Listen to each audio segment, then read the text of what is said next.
ओम गणेश हर हर महादेव। और जैसे अभी प्रसाद वाला नैवेद्य वाला एक वीडियो अपलोड किया था और मैंने आपको बताया भी था, कहा भी था, बोला भी था कि कैसे बर्तन में या कैसे पात्र में भगवान को जब हम नैवेद्य समर्पित करते हैं तब भगवान बहुत प्रसन्न होते हैं। कांच के बर्तन में, प्लास्टिक के बर्तन में, कांसे के बर्तन में, सोने के बर्तन में, चांदी के बर्तन में, तांबे के, पीतल के या स्टील के बर्तन में मैं आपको सह प्रमाण आज बताऊंगा। अगर आपको आज का यह विषय वीडियो पसंद आए, बिना बोले लाइक कीजिएगा, शेयर कीजिएगा, चैनल पर नए हो तो सब्सक्राइब कीजिएगा। तो अब शुरू करते हैं।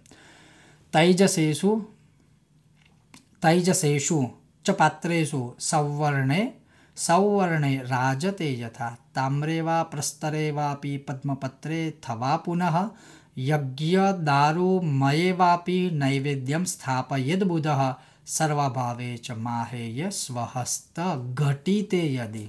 हिंदी में श्रवण करिए।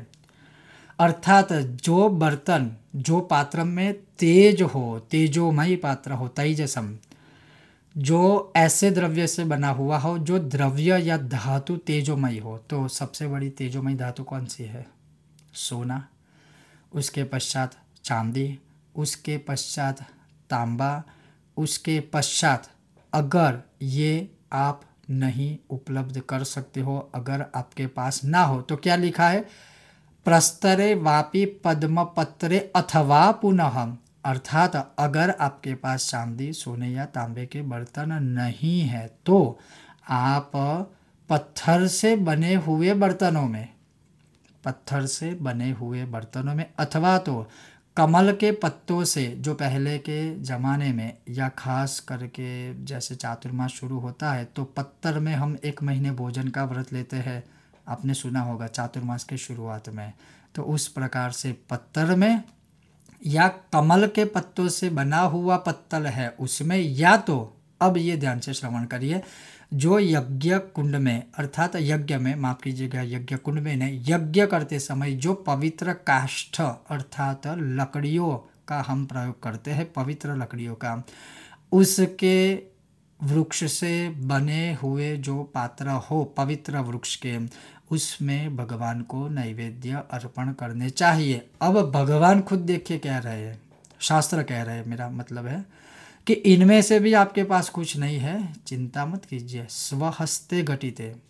अर्थात अगर आपके हाथों से आपने मिट्टी के पात्र बनाए हैं ना, उसमें भी भगवान को आप भोजन परोस सकते हो। और यहाँ पर ये कहा कि ठीक है, अपने हाथों से नहीं बना सकते तो अंत में मिट्टी के पात्र जो होते हैं वह लाइए, चाहे थाली हो, चाहे कटोरे हो, चाहे चम्मच आदि हो, कुछ भी हो, उसमें भगवान के लिए स्पेशल जब भी आप भगवान को भोजन परोसते हो, जब भी आप भगवान को नैवेद्य अर्पण करते हो, तब आप अवश्य ही भगवान को इसमें अर्पण कर सकते हो। अब यहाँ ना कांच आया है, अब यहाँ ना प्लास्टिक आया है, अब यहाँ ना पीतल आया है। दूसरा, जो कुछ लोगों का एक पता नहीं किस प्रकार का है, अभी जैसे आप देख सकते हो कि ये जो चीज़ें मैं आपको प्रमाण के साथ दे रहा हूँ अपने घर पे नहीं बनाई है, लेकिन अभी साइंस मान रहा है, अभी बहुत लोग ऐसे हैं जो वापस से बाज़ार में से मिट्टी के बर्तन घर में लाकर मिट्टी के बर्तन में रसोई बनाकर खा रहे हैं।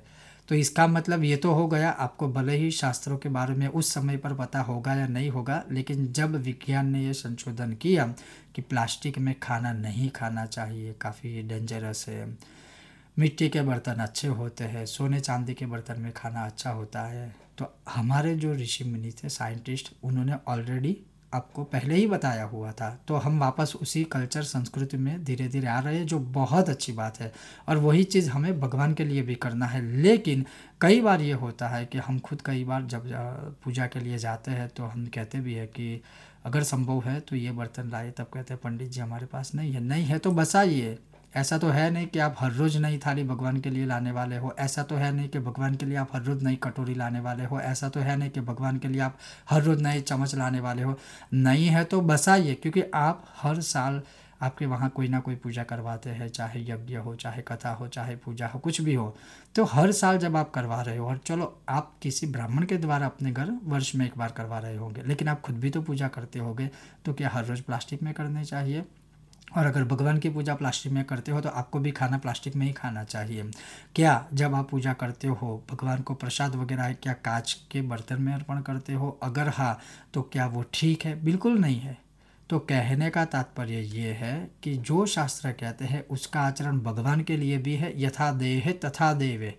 जैसा हम हमारे लिए कुछ सोचते हैं ना, लेकिन जब धर्म की बारी आती है तब वहाँ सब कन्वीनियंस हो जाते हैं या कन्वीनियंस से शुरू हो जाती है, वहाँ सोच सहूलियत वाली हो जाती है। भगवान है ना, चलेगा नहीं चलेगा, शास्त्रों में लिखा है। और ऐसी छोटी छोटी अनजाने में या जानबूझकर जो भी भूल होती है, गलतियाँ होती है, तो फिर किया हुआ पूजा का फल कैसे प्राप्त होगा? और देखिए भगवान की महानता भी देखिए, यहाँ पर ये नहीं कहा है कि आप सोने में ही दे दीजिए, चांदी में ही दे दीजिए, तांबे में ही दे दीजिए। भगवान तो यहाँ तक कहते हैं कि अंत में कुछ नहीं है तो मिट्टी के बर्तन भी लाके मुझे उसमें भोजन परोस, मैं खा जाऊँगा। तो भगवान भी ये आपको दे रहे हैं। तो कोशिश कीजिए जब भी भगवान की पूजा घर में करवाते हो या करते हो तो इनमें से कोई निर्मित पात्र है, उसी में भगवान का प्रसाद है या भोग है, वह अवश्य भगवान के लिए अर्पण करना चाहिए। फिर भी मेरा काम है आपको बताना, आपका काम है मानना न मानना। बहुत जल्द मिलते हैं ऐसे ही एक इंटरेस्टिंग नए विषय वीडियो के साथ। तब तक आप देखते रहिए कर्मकांड बाय आनंद पाठक मेरे साथ। ओम गणेश हर हर महादेव।